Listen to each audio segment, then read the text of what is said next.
If you're looking for a unique new show that will transport you back to your childhood, check out Art Show with Captain Skinner. It's a new show that's streaming on YouTube and Substack. It's basically Bob Ross on LSD. I was able to have a fun chat with artist Skinner and director Allen Cordell. It is insane in the best way possible. How did you come up with the concept for this show? Well, I've been torturing Alan for years with like being like, let's do an art show. But then he's the one who took the idea and kind of ran with it and then, kind of pushed it into the like, wild edited, I don't know, art show in space situation. But we had a drawing show on Super Deluxe in the past. And then we just sort of wanted to keep it going, and then Alan said, let's try that. Let's try it. Let's do it." And then we filmed it during the pandemic, and then we just slowly edited it over time, and then sent it to the etch dudes. We initially too, we the concept was more like a sitcom where it took place on a set. It wasn't all green screen, but then we realized that just wasn't achievable on like a zero budget. So we just one day we filmed Skinner painting in front of a green screen, and then like I spent like the good part of a year editing that into a pilot.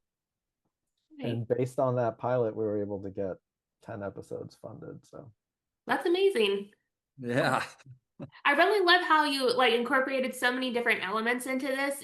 I mean, like the stop motion, the different forms of art, and like the way you edited it. Like, can you explain like how you got like those practical and special effects like combined in the project on such a low budget? I think like, Skinner's one of those artists that people just want to work with. So like Alex, who does the Space Cowboy, he does the voice and the animation for it. He's in Australia.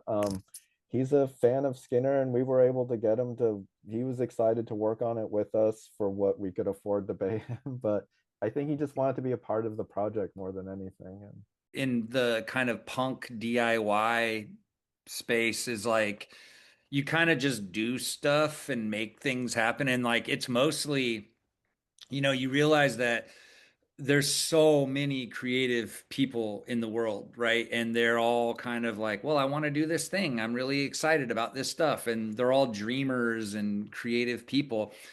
And they're going to do stuff kind of regardless. I mean, I am like, I'm just going to always do stuff. I'm just a little busybody. And so, when I talked to Alex and I was like, "Hey, do you want to kind of what do you think about this?" And he just was excited about it. And I'm like, "Well, okay, I don't let's see what happens. I don't know."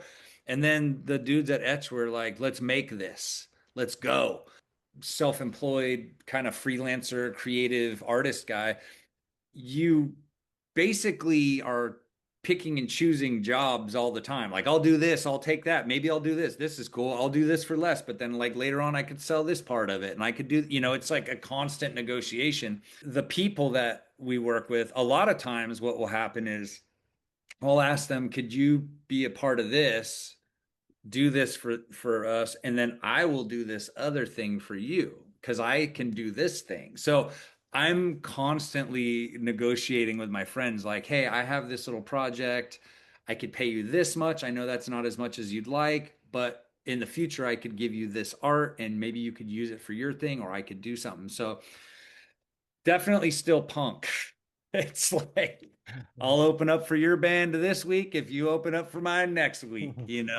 I love your art style. I love like the psychedelic nature of it. I was wondering when you're creating art, like what comes first? Is it like a feeling or is it a concept? Like what are your influences in your art?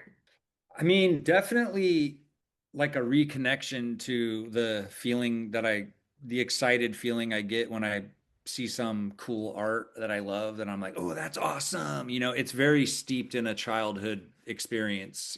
When I was a little kid seeing the poster for that movie, The Beastmaster, and I was like, what the hell is that? That's crazy. And then like King Kong and all this stuff and the Clash of the Titans movie poster. And I was like, this is my whole life. This is it. This is what I love. So a feeling that I have is like, what am I trying to connect to? What is the feeling do I have right now? Am I trying to just empty my mind? Am I trying to make some money to pay for the rent this month? So it's very like moment to moment, trying to be intentional about where I'm applying my energy. And so, but with the paintings in the show, they were based on themes that we had settled on. And then my interpretation of the theme, like the one with the cats, what is that? Was that one love? Was that the love one? Friendship, I believe. Friendship. So I was like, well, the purest form of friendship I've ever experienced is when my cat is bringing me a a little rat for food. And I'm like, that's so sweet. Like that's because that's the ultimate show of love and care from a creature like that, you know? And I'm like, oh my God, I'm so touched, even though it's disgusting. So I'm like, well, let me make a painting of a cat bringing somebody something, you know, like, so I don't know. I'm a weird dude, so I'm probably interpreting things in a way that nobody nobody agrees with. But I don't know. That probably wasn't even a good answer, but Oh, I it was guess great. okay, sweet. I love the weird and like it fits perfectly with this show. It's so cool and everything is so random, but it works so well. And like I know it was described as Bob Ross on LSD. What other influences like influence this project? Like what specifically like horror influences kind of influence this project? Just like Sam Raimi, like Evil Dead, or like Stuart Gordon from Beyond, Reanimator. Yeah, anything like 80s horror is like the best. Like The Blob, the one from the 80s, The Thing, I don't know, meets Bob Ross, meets Commander Mark in the Secret City, which was a PBS show that we loved as kids, Mhm. which took place in outer space. I mean, we grew up like at a time where I mean, so many of these movies, right, were like Gremlins or, The Gate or something like that was the whole thing was like a kid experiencing this horrible thing. And so when I was little, and I don't know if this is how Alan felt, I was like, dude, if this happened to me, this would be awesome. I would love to battle these gremlins or whatever. You know what I mean? So it's like we're still bringing that with us. Like everywhere we go, it's sort of like, dude, I could totally deal with some gremlins, no problem. Or I could deal with zombies. It's fine. Like Yeah. I don't know. I have that in my brain. Not from beyond though. I couldn't deal with that. One of my favorite elements of this show is like the random fun facts throughout it. And I especially love the fa random fact about the amount of spiders you must eat when you sleep. Um, Question for y'all, just to kind of end this. How many spiders collectively do you think you've eaten throughout your sleep, throughout your lifetime? A billion. Zero. I don't eat spiders. I don't know. Do you know that fact that like I saw that fact a long time ago where it was like the average person swallows 28 spiders a year. And I remember thinking that in my mind, like that is the most fucked up that there's no way that how do you measure that? That's crazy. So I just said, well, what if you ate like 50,000 a year? I think that's funnier. That would be a lot.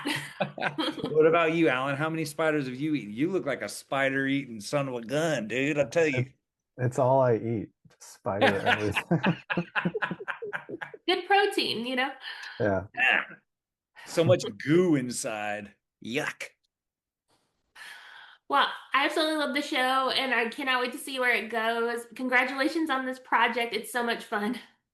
Oh, Melanie, thank thank you. you. You're so sweet and great. I appreciate you.